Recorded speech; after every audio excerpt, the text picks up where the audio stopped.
नमस्कार, मेघाज मराठी रेसिपीमध्ये आज आपण थंडाईसाठी लागणारा मसाला तयार करत आहे। त्यासाठी आपण 10 ते 15 काजू घेतलेले, 10 ते 15 बदाम घेतलेले, 2 चमचे भरून खसखस घेतलेले, 1 चमचा आपण मगज बी घेतलेले, 1 चमचा पिस्ता घेतलेला, 7 ते 8 आपण विलायची घेतलेले, केशर घेतलेले आणि गुलाब पाकळ्या घेतले। याऐवजी तुम्ही याच्यात थोडेसे मिरे आणि सोपही घालू शकता, पण मी घालत नाहीये। तर आता आपण हे सगळं मिश्रण मिक्सरवर बारीक करून घेऊ। सर्वप्रथम आपण बदाम, काजू, वेलची तुम्ही सोलूनही घालू शकता किंवा अशीही घालू शकता, मगज बी, खसखस, गुलाब पाकळ्या, केशर आणि पिस्ता। याच्यात आपण थोडीशी साखर घालू, 2 ते 3 चमचे, आणि मिक्सरवर बारीक करून घेऊ।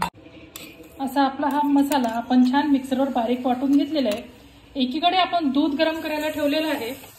त्या दुधात आपण हे साधारण 2 कप एवढं दूध आहे, त्याला आपण 2 चमचे एवढा मसाला घालायचा।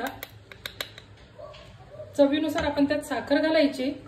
मी 1 चमचा साखर घालत आहे, कारण की थोडी साखर आपण मसाल्यात घातली होती। आणि हे दूध आपण छान मिक्स करू आणि एक उकळी काढून घेऊ।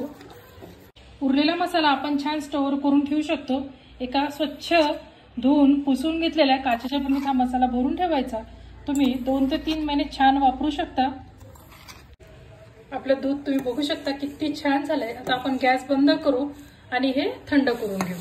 अशी आपली मस्त छान थंडाई तयार आहे। आपण छान ही थंडगार करून घेतलेली आहे। हे आपण एका ग्लासमध्ये काढून घेऊ।